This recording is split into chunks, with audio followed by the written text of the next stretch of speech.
जय श्री महाकाल, जय मां भगवती। दीपावली महोत्सव की सभी भक्तों को बहुत बहुत शुभकामनाएं। सभी के घर में भगवान महाकाल, मां भगवती, लक्ष्मी, महाकाली, महासरस्वती का संपूर्ण आशीर्वाद सभी को प्राप्त हो। इस दीपावली महोत्सव पर आज हम चर्चा कर रहे हैं किस मुहूर्त में भगवती की किस प्रकार से पूजा की जाए और इन दिनों का महत्व क्या है, सामान्य लोगों के लिए और साधकों के लिए और गुरु दीक्षित लोगों के लिए भी किस प्रकार से पूजा आराधना करना चाहिए। इस विषय पर हम संक्षिप्त चर्चा करेंगे। मैं अवंतिका उज्जैनी तीर्थ पुरोहित पंडित रूपम जोशी आप सभी को प्रणाम करता हूँ। दीप महोत्सव, समुद्र मंथन से भगवती महालक्ष्मी का प्राकट्य हुआ। भगवान विष्णु के संयुक्त रूप से दीपावली पर भगवती की पूजा की जाती है। वे लक्ष्मी जो भगवती महामाया योग माया की स्वरूपिणी है, जो साक्षात पराशक्ति वेद शक्ति, जो प्रकृति की मुख्य 5 देवियों में से एक है। ये दीपो महोत्सव संपूर्ण समृद्धि को देने वाला है, धन धान्य को देने वाला है। साथ ही आज अनंत चतुर्दशी का दिन, साथ ही आज रूप चौदस या अनर्क चतुर्दशी भी कहते हैं। साथ ही आज रूप चौदस या अनर्क चतुर्दशी भी कहते हैं, या कई लोग नरक चतुर्दशी कहते हैं, परंतु अनर्क चतुर्दशी का ये जो महापर्व है, इस दिन महाकाली की उपासना करना चाहिए। ये त्रिदिवसीय उत्सव है, सामान्य लोगों की जानकारी है। त्रिदिवसीय उत्सव या 5 दिवसीय दीपोत्सव महोत्सव कहते हैं, परंतु कहीं गूढ़ रहस्यों में एक जगह 15 दिन, एक जगह 25 दिन, 31 दिन आदि का भी पूर्ण भगवती की उपासना का ये समय चलता है। हम 5 दिवसीय दीप महोत्सव की संक्षिप्त चर्चा करें या 3 दिवस की भी करें तो धनतेरस आदि का दिन आप सभी पर्वों ने मनाया। हम त्रिदिवसीय भी अगर इस त्योहार की चर्चा करें तो आज चतुर्दशी पर, चौदस पर भगवती काली की उपासना करनी चाहिए। साथ में यमराज के निमित्त दीपक लगाना चाहिए। तो आज संध्या काल में अपने घर की दहली पर सरसों के तेल का दीपक जलाएं। उसकी बत्ती का जो मुख होगा, जो बाती का मुख होगा, वो दक्षिण दिशा की ओर होगा। इसके करने से वर्ष भर अकाल मृत्यु आदि से और अनिष्ट रोगों से निवृत्ति होती है। यम के निमित्त दीपक लगाने से पितरों का भी कल्याण होता है। तत्पश्चात रात्रिकालीन जो परंपरा में दीक्षित हैं, वही भगवती की काली अपनी गुरु परंपरा के अनुसार करें। सामान्य जन भगवती काली का स्तोत्र का पाठ कर सकते हैं, भगवती काली की पूजा कर सकते हैं शिव के साथ। समस्त देव देवताओं की पूजा, समस्त देवता शक्ति से ही संपन्न है। ये समस्त चराचर सर्वम देवी मयम जगत सर्वम खलविदमेवाहम नान्यदस्ति सनातनम, अर्थात इस संसार में भगवती ही सनातन है, इनके अतिरिक्त और कोई भी नहीं। तो समस्त देवता शक्ति के अधीन होकर ही कार्य करते हैं। तो आज रात्रि का पूजन आदि करके भगवती काली की उपासना करते हैं। आज भगवती काली का प्राकट्य दिवस भी है। भगवती काली अनेक यक्षिणी और योगिनियों के साथ प्रकट हुई थी। महालक्ष्मी पूजा की बात करें, संक्षिप्त मुहूर्त की बात करें तो पूजन सामग्री आदि, हाँ, इसमें चतुर्दशी का एक विशेष और अभ्यंग स्नान कहा गया है, जिसे आप 31 तारीख की सुबह ब्रह्म मुहूर्त में करेंगे। 5 बजे के मध्य में तिल के तेल की शरीर पर मालिश करें। मालिश करने के पश्चात आधी झाड़ा को जल में मिलाकर के स्नान करना चाहिए।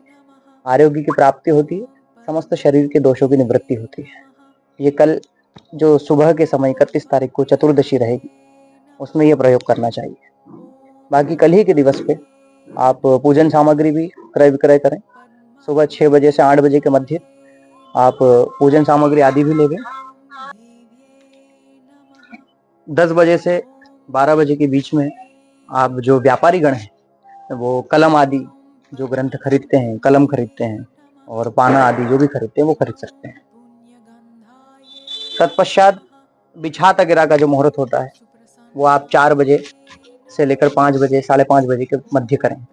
तैयारी करें, पूरे पूजन की बिछाता गिरा करें। तत्पश्चात प्रदोष काल में भगवती के पूजा का सर्वशास्त्र सम्मत नियम है। इसमें कोई किसी प्रकार का कोई मतभेद आदि नहीं है। 31 तारीख को ही दीपावली महोत्सव बनेगा, ये निश्चित है। ये उज्जैनी अवंतिका तीर्थ एवं समस्त तीर्थों की ये गणना है और सभी भक्तों को तीर्थों की ही मर्यादा के अनुसार अपना जीवन यापन करना चाहिए। तो संध्या काल में, प्रदोष काल में सभी आमजन, सभी परिवारजन भी पूजा करें। विशेष जो साधक लोग हैं, जो रात्रिकालीन पूजन करते हैं, अथवा जो गुरु परंपरा से या गुरु की आज्ञा अनुसार रात्रिकालीन जो व्यापारी गण भी हैं, या पारिवारिक समाज जन भी हैं, अगर वो भी रात्रिकालीन पूजा करते हैं तो वे रात्रि में या तो भगवती की 12 से 10 बजे से 12 के बीच में करें, या 1 बजे से रात्रि 3 बजे के बीच में भगवती की उपासना करें। संयुक्त रूप से करें। विशेष करके कुछ सभी के लिए हम बता रहे हैं, शाम के लिए भी, रात्रि के लिए भी। महाकाली, महालक्ष्मी, महासरस्वती, भगवान गणपति के संयुक्त रूप से। लक्ष्मी अकेली कभी भी नहीं पूजी जाएगी।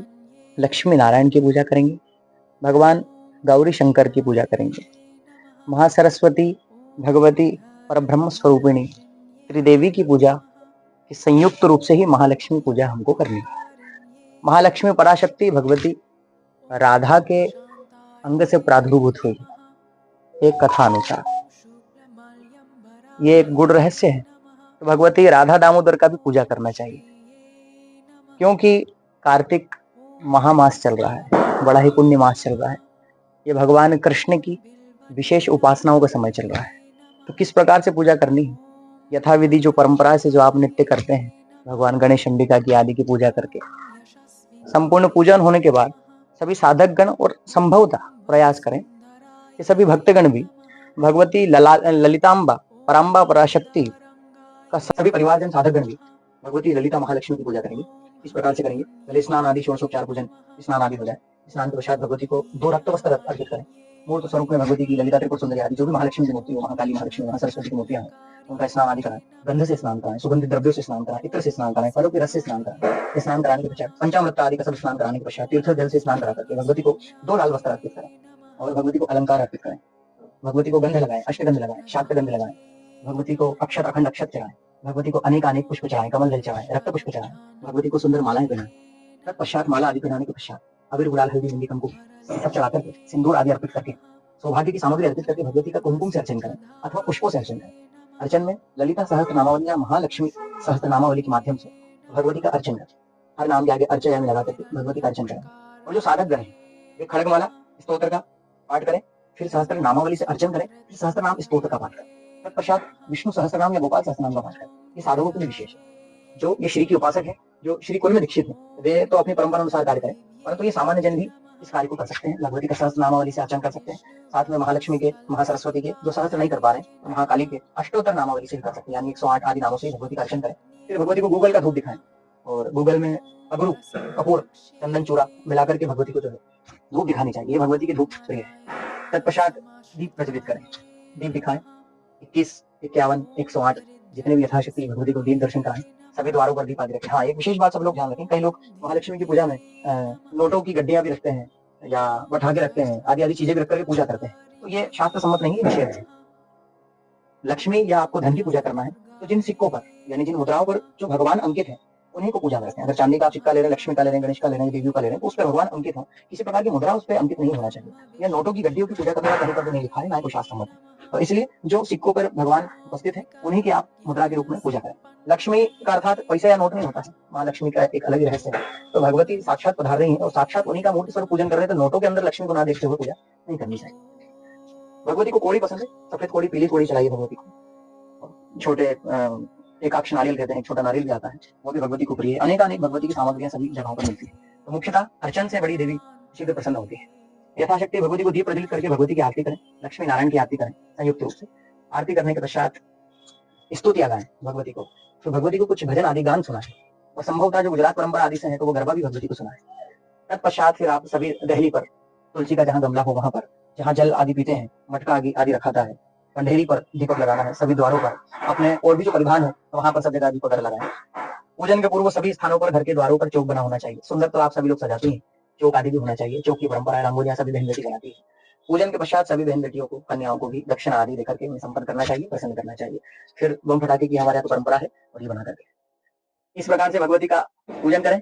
तत्पश्चात रात्रिकालीन सुबह 3 बजे से 6 बजे के बीच में उन्हें पुनः निवेदित करके आप विसर्जन कर सकते हैं। कई लोग सोचते हैं कि दीपावली के पूजन के पश्चात ये वापस स्थान को कब विसर्जित किया जाए या देवी को ठंडा कब किया जाए। तो उसका जो मुहूर्त है एक मत के अनुसार सुबह 3 बजे से 6 बजे के बीच में जो है आप भगवती को ठंडे हाथ देकर शीतल जल कर संक्षिप्त नैवेद्य अर्पित करके भगवती से प्रार्थना करके सदा हमारे घर में दशविधि लक्ष्मी विराजमान है और सदा आपका आशीर्वाद सभी देवियों का देवताओं का हमारे घर में विराजमान है। फिर आप वो सामग्री अगर हटा सकते हैं। बाकी आप लोगों की जो परंपरा चल जा रही है उसके अनुसार कार्य करें। आप सभी भक्तों को पुनः 5 दिवसीय दीप महोत्सव की बहुत बहुत शुभकामनाएं। हमारी ओर से भगवान महाकाल का पूर्ण आशीर्वाद, भगवती का आशीर्वाद सभी को। जय श्री माता, जय जय।